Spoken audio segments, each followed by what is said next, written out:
Hello and welcome to the Land and Climate podcast. My name's Bertie Harrison-Brodinsky, and today I'm speaking to Vincent Ialenti, Research Associate at California State Polytechnic University Humboldt's Department of Environmental Studies. Dr. Ialenti is a socio-cultural anthropologist and the author of Deep Time Reckoning, How Future Thinking Can Help Earth Now, which is what we're going to be talking about today. The book documents his fieldwork in Finland in the early 2010s, when he spent 3 years talking to experts working on the safety case for the world's first long-term nuclear waste storage facility. Convinced that short-term thinking is the cause of many of our problems, he wanted to learn from people who think in 100,000 or even million-year timescales for a living. Plutonium-239 has a half-life of 24,100 years. Uranium-235's half-life is over 700 million years. The problem with something like spent nuclear fuel is that it doesn't operate according to electoral cycles. I began by asking Vincent to explain a bit more about the book and why he decided to write it. The book, Deep Time Reckoning, that I released in 2020 with MIT Press and Penguin Random House, is sort of a response to our contemporary temporal settlement, right? We're living in post-industrial societies that run on a bit of a treadmill of 24/7 cable news cycles and frenzy-cultured wars, sudden stock market shifts, the hustle of the gig economy, occupational burnouts, information overloads, social media algorithms that hijack users' neurochemical reward systems. The result is a really rather extreme version of what anthropologist Margaret Mead once called tempocentrism, which is this sort of modern Western hyper-individualized pathology of being excessively centered in your own time frame, and this is a very shallow and short-term time frame. There's loads of institutional coordinates that kind of propel us in this direction. There's corporate fixations on near-term deliverables, returns on investment, social media impression counts and retweets. People become obsessed with them. Academic fixations on yearly publication outputs, citation metrics, political fixations on these shallow electoral cycles and opinion polls that are now basically real time. And all these sort of cascade together to what in my book I call shallow time discipline, this really enculturation that makes us sort of temporally passive. We're in these structures of socioeconomic pressures and work rhythms and organizational incentives that fix our thinking disproportionately on short-term problem solving. And what's lost is attention to what's slow and gentle and enduring and still and the art of contemplative lingering. So I wrote a book about how to push back against a lot of these temporal forces. I called the book Deep Time Reckoning, as I mentioned, and the book tries to get people to integrate deep time thinking into their everyday habits as sort of an escape or an antidote or a respite from this shallow time thinking. You make it shallow time thinking seem very kind of frenzied and stressful there, and I think people will relate to that on a personal level. You also talked about short political cycles and climate change, and this becomes a real issue when we think about policymaking, right? Do you think you could contextualize this issue within the world of climate policy and perhaps even how we've got to this point in climate change? Because I'm sure there's an argument that not thinking ahead in the right ways is partly how we've got here, right? Right. So climate change is a fundamentally intergenerational and transgenerational challenge. And we're living in a time of global planetary crisis. So we can't have deep time thinking or long-term thinking reserved just for the ivory tower or just for geologists or evolutionary biologists or historians or anthropologists or theologians talk about eternity and everlastingness and foreverness and more obscure category called sempiternity, which is distinct from the other three that theologians talk about. Amidst this planetary ecological crisis, it becomes our collective and societal responsibility. So the book isn't so much about any specific policy about carbon credits or any specific energy technology that can be deployed to reduce it. It's about mass population level consciousness change that more properly scales our thinking patterns to what's called the long now or deep time, and which is much more aligned with climate risk, right? But that's not an easy thing to do. There's the problem of time poverty. A lot of people live paycheck to paycheck. They fight day to day to secure shelter or safety, their next meals. People struggle with trauma, mental illness, housing insecurity. Not everyone has the luxury to sit around pondering Earth's radical long term. Yet that's what we need to do if we're going to start thinking in the time horizons necessary to effectuate workable and actionable policies to conserve our planet or things like climate change. So the first thing we need to do, I would argue, is build more time literate societies. The book is about time literacy. And to do that, we need to address underlying socioeconomic problems like the ones I just mentioned, and education problems like the one I just mentioned, and the institutional frameworks that push us towards this shallow time framework in which we unfortunately dwell. And you say that you don't focus on any particular policy or issue, and I think that's fair representation based on what I've read, but you do use one major case study and body of field work to kind of explain these ideas and to talk about how policymakers and academics can be thinking about planning in all different contexts and really long time scales. And that's around nuclear waste, right? And I want to wait a little bit before we get into the details of that, but could you give us a bit of an introduction as to why the nuclear context is so useful for thinking about really long-term planning and thinking and philosophy? So I'm a cultural anthropologist. I traffic in fieldwork, long-term immersive fieldwork, where you get to know the people you're studying. You learn their customs, their rituals, their ways, what captures their imagination, how they think, how they structure their societies, how they structure their organizations. So one culture that has deep time or geological time papered into their everyday office lives is the culture of nuclear waste experts. Plutonium-239 has a half-life of 24,100 years. Uranium-235's half-life is over 700 million years. And why just imagine in a speculative or imaginary mode what the future will be like? There are these highly funded groups of people already thinking in these time spans out there. They're usually pretty low profile. A lot of the futures thinking is usually handed off in the public sphere to sort of Silicon Valley futurists or the likes talking about the singularity or long-termism in the effective altruism framework or et cetera. But these folks think long-term in a very unique way themselves. And the specific case study my book is in every chapter is based on is Finland's Onkalo nuclear waste repository safety assessment project. I lived in Finland from 2012 to 2014, and I was studying folks who were making safety assessments and seeking to persuade Finland's nuclear regulatory authority to certify the construction of what pretty soon might well become the world's first deep geologic repository licensed to start accepting spent nuclear fuel. So they're working on the facility's safety case. And that means they're developing models of geological and hydrological and ecological events that could possibly occur, potentially occur in Western Finland over the coming tens of thousands or even hundreds of thousands of years. So they pondered distant future glaciations, they pondered climate change, they pondered earthquakes and seismic activities, they pondered floods, human and animal populations, and more. And I ended up recording about 121 interviews. So I interviewed geophysicists, managers, chemists, physicists, lawyers, activists who don't like the project, engineers, politicians, regulators, banking professionals, financing some of this stuff, members of the public who were interested in this. And I looked at how they kind of webbed together these techniques of analogy making and quantitative systems analysis modeling and scenario making and scenario planning and stress testing of canisters and geological and ecological fieldwork, and weave it all together to make these visions of distant future glaciations, climate changes, earthquakes, floods, etc. So that's the whole idea of deep time reckoning. These folks are reckoning with deep time. And there's something we could kind of agree on when I was over there. There's many different ways to approach work like this. They have this Promethean task. They have to pragmatically answer questions that are being asked by the regulator. The waste is not going away anytime soon, so they have to do something. We generally agreed that our 21st century institutions and life rhythms are calibrated to pathologically short-term time spans, so we used that as sort of a starting point. And that's where I kind of scale up in an anthropological mode some of their thinking patterns.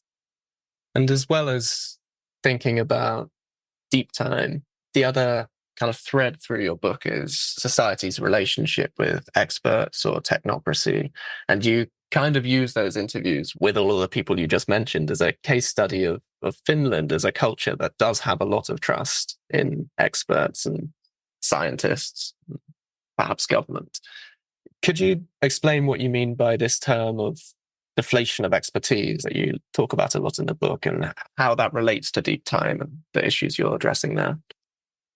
A major thread of the book is, as I mentioned, how sort of these deluges of online misinformation and information overload have left people siloed in these algorithmically generated, increasingly extreme echo chambers.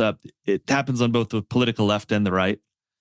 But the deflation of expertise in technology, where people become disillusioned in expert practice, especially at planetary scale, has a slightly longer history. Like we've seen over the past couple decades, Silicon Valley cyber utopianism give way to concerns about digital privacy losses, big data security hacks, surveillance capitalism, AI takeovers, et cetera. We've seen it's hard to look at economists and financial experts the same way after, they failed to predict or mitigate heavily the 2007 to 2008 global financial crisis. It's hard to look at defense intellectuals the same way after the invasion of Iraq based on false pretenses about WMDs. Maybe we would have seen a different situation with vaccine hesitancy around COVID if the global pharmaceutical industry hadn't been so widely associated in public perception with America's opioid epidemic, which is a serious, very real issue. So a lot of this gets conflated and people get very confused about who should I trust? Like there's all these state-sponsored institutions and trained experts, and people just kind of throw it out and say, I'm going to be suspicious of any kind of person in an elite position that has a claim to knowledge. So sociologist Bruno Latour has observed that we're seeing a disintegration of the shared sort of agreed upon space of facthood that used to sort of orient our societies in a certain way. And it's just created space for big corporations or populist demagogues or lobbyists or fringe experts to come in and reframe public understandings of science. Anthropologist Annalise Riles put it very articulately and eloquently. She said, the trust that once held between experts and publics is falling apart. And what's being upended is nothing less than the notion that expertise confers legitimacy. So whose fault is this? It's widely distributed in several directions. My book says that scientists and other experts can kind of do their part. They need to put a little more time into showing their integrity and demonstrating it to the public, engaging with the public. Public trust can be eroded. Confidence can be eroded when they see examples of scientists acting in service of industry or breaking ethical norms. So historian Stephen Shapin put it really well. We need to trust scientists, but we also need scientists to be trustworthy. So that is the broader context of the book, because, of course, the Finnish nuclear waste expert, the safety case expert, is doing something that's quite different. They're thinking 10,000 years in the future. They're making ecosystems models of worlds millennia from now and hydrogeological models of worlds hundreds of thousands of years from now. There's some reports that are over 1 million years out where they make scenarios. None of them are convinced that what they're doing is absolute truth about the future or a one-to-one correlation with what will happen. But a contention of the book is that, this is a place where there's this kind of quiet, largely non-politicized scientific effort going on in Finland. It's got all sorts of limitations, but as the modelers working on the project know well, it's a labor of producing something that's a more credible way of thinking through future problems than just making things up or fear-mongering or navel-gazing or ivory tower sort of speculation. So the book kind of reckons with what it means to reckon with deep time during this disillusionment with expertise. And this is an interesting case study, especially because Finland has very sort of unique cultural coordinates. For instance, number one, it's a very punctual country, perhaps as evidenced by the fact that the Nuclear Waste Repository Project, the Spent Nuclear Fuel Project, is basically keeping relatively close to schedules that rolled out in the early 1980s, which is not what we've seen in other countries from France to the UK to the United States and beyond, even though there is progress being made elsewhere, such as Sweden and Canada and beyond. So they've kind of kept to the schedules, and it's hard not to connect that to Finland's broad public trust in the general competence of their domestic engineers and technocrats and scientists. When I was over there doing field work in person, people were from all sorts of walks of life were talking about their country's fondness of these large, centralized, hierarchical organizations, from transport to systems to government ministries to the welfare state, source of pride for a lot of people. There's also high levels of trust in domestic civil servants. And compare that to the US, where, a bureaucrat doesn't have this great valence that domestic civil servant does have in Finland. There's high trust of police, educators, journalists, scientists, and other authorities. Of course, there's all sorts of exceptions over there, these generalizations, but you even have Finnish social scientists saying of their own country, Finns generally count on expertise, technology, and authorities in ways that not seen elsewhere. One way to link this is to how homogenous the country is, but there's other sort of historical reasons for that as well. So it's a very interesting place because you're dealing with kind of a limit case of thinking millennia in the future, and you're also dealing with a limit case of a country that historically has shown a lot of trust in domestic expertise. I think everyone will understand what you're saying about the kind of loss of trust in the past decade in expertise. If that were to change, what changes in terms of policy or real world happenings would you expect to come as a result of that? Even some of the scientists you interview in the book talk about how indigenous cultures are the example they would give of other communities that have done well with deep time thought, or how scientists have been warning about climate change for a century, even when there was more trust, and industry still or government still didn't take note of that. Or, surely there's some accountability on the expert community for creating all of this nuclear waste when we didn't have long-term storage.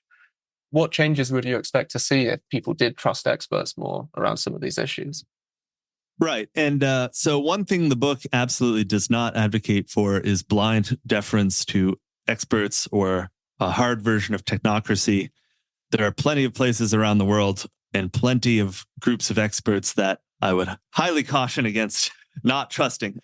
However, there are places where it's almost undeniable, in my view, that you need some level of expertise to make progress. Climate change mitigation, that's not a visible phenomenon on a macro scale. You can't see climate change without large global systems, planetary thinking. You can see instances of change. You can see weather, but climate is something that has to be scaled and requires an expert lens to even wrap our head around. Here's another example: radiation. It's invisible, right? You need expert apparatuses to see it. You need a Geiger counter to beep. There's a lot of radiophobia out there about even the smallest doses of radiation, but there are also high doses of radiation for various historical reasons that we need to be cautious of. There's Superfund sites, etc., and beyond. So these need to be visualized through expert practice and methods and technologies. We have to try to find the line, and realizing that the line is contextual in different places. Could you tell us a bit more about the safety case specifically, and the Onkalo storage site and the history of it and where you think it's got to now?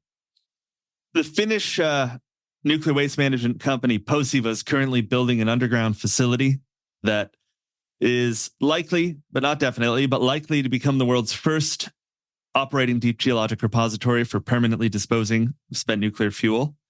Spent nuclear fuel is the used up nuclear fuel that's removed from energy producing nuclear reactors. So it's distinct from nuclear weapons waste or the type of waste you might take from naval propulsion or from medical radioisotopes, et cetera. So it's a type of nuclear waste, spent nuclear fuel. And it's an interesting concept. They're going to take the canisters of spent nuclear fuel, the assemblies, the bundles, and they're going to put them about 450 meters underground in crystalline granite bedrock in these deposition holes in Western Finland. Only Finland's domestic waste currently planned to be stored there. And it's going to be surrounded by absorbent bentonite clay. And this clay that they're going to surround it with is going to be a buffer between the copper canisters that they're using to store it in. And there's also the cast iron pieces in there and the crystalline granite bedrock that surrounds it, right? So, and then they're going to emplace waste there for quite a while. When I was in Finland, the plan was to decommission the facility around the year 2120. So there's some long-term thinking right there for you. It's called KBS3, this approach. It's largely derived from Swedish nuclear waste company SKB's designs. SKB is also quite far along with the Deep Geologic Repository program. So to justify this facility, I was looking at the construction license application. Now the regulators evaluating the operating license application to accept waste. So when I was there, they were working on the construction license safety case. And the safety case asks these deep time reckoning questions like, what does decaying radioactive waste heat? What sort of issues does that pose for the repository's long-term effectiveness? What rate will the copper canisters and cast iron inserts corrode underground? What about permafrost? Will that penetrate at repository depth? And if so, what will it do? The coming ice age, right? Like there'll be a glacial ice cover to cover this repository, and it could be 3 kilometers deep. And then when it retreats, there could be seismic activity when it melts and then pulls back and the land uplifts and rises, and it could shake a bit. And then there's, as you mentioned, anthropogenic climate change. That's another variable. So all this stuff is kind of pulled together into computer models, kind of helping estimate and simulate or ponder, at least, how radionuclides could, in very worst scenarios, but also other scenarios, escape from the repository and move around in these underground rock fractures and groundwater channels and get released at various points in Western Finland's surface, right? So there's reports like climate scenarios for Olkiluoto and a timescale of 120,000 years. So it's really fascinating case study for pondering deep time, right? So what were they doing? Well, some safety case experts researched whether, groundwaters of different chemical makeups could, how they would affect the engineered barrier system of the Deep Geologic Repository. Others made models of the shoreline change, right? Whether the island site, Luoto is kind of an islet, tiny island-like blip that will eventually be engulfed into the mainland. It'll go from islet to inland site, not relatively soon in geological time. You have biosphere assessors modeling lakes, rivers, mires, forests sprouting up, disappearing, changing shape and size over the coming 10,000 years. They consider soil erosion, floods, and fires. They ponder how, if they're in the lousy, conservative, worst case, they make conservative estimates, meaning they fill it with sort of worst case or really negative externality possibilities, right? So in the worst case scenarios, if it gets to the surface and releases and sort of disperses around local ecosystems, they think about bioaccumulation, like radionuclides being in plants and animals. They actually simulated 6,000 future people when I was over there going out and eating only local food, which is also a conservative assumption. And they know this, right? They do this to say, even if people were eating only local food in this worst scenario, then it's still below regulatory dose limits. So they simulate the 6,000 future people going out and sort of eating the worst food. They get what's called a critical group, a sort of small band of people with greater likelihood of radionuclide exposure, and see if they're below the regulatory dose limit. Safety case experts, this is where we get into the epistemic questions you were bringing up before about like trusting experts. A lot of them knew their models are highly educated guesses, but assembling these imperfect projects to envision far future worlds is ultimately much more enlightening than never embarking on this project in the first place. And assembling multiple flawed, and as long as you're honest about your limitations, scenarios about the future is always going to trump the darkness of envisioning no visions of the future or not trying to get that evidence. I wanted to ask you both whether the extent to which you and the people that you interviewed during your fieldwork in Finland felt hopeful about the wider global project of long-term nuclear storage, and what needs to be done to make governments, policymakers, the wider public, society, I suppose, in general, care about this issue specifically and long-term deep time reckoning more and start to implement that approach, the safety cases approach, to policy more generally. I would encourage people to look at the Long Now Foundation's organizational continuity project, where they actually look at organizations across the world. Like some of them are hotels or insurance companies or temple building companies in Japan, for instance, that have lasted a long time. Sort of chocolatiers or wineries tend to last sometimes for hundreds of years. So ongoing organizational continuity. Governments, of course, religions like the Catholic Church has lasted quite a while in organizationally continuous fashion. So we don't need to do guesswork, right? We can go out and see what's worked in the past. So there's a level of optimism there. Whether any of what I just described fits closely with the capitalist frameworks in which we attach, where there's boom and bust and startups that fizzle and things that there's turnover, and over a longer period of time, nation states shift borders. Maybe nation states aren't even the framework at some point in history. That becomes a little harder. Also, the democratic question of what if any given generation, if we hopefully have a democratic society, can kill any of these structures if they want. They might not see something I see as a monument to long-term thinking as such, and they might tear down that monument. That's something we might not be so hopeful about, but there are things we can do. One issue is digital obsolescence and intergenerational succession and retiring and turnover, and the fact that experts are people too when they die.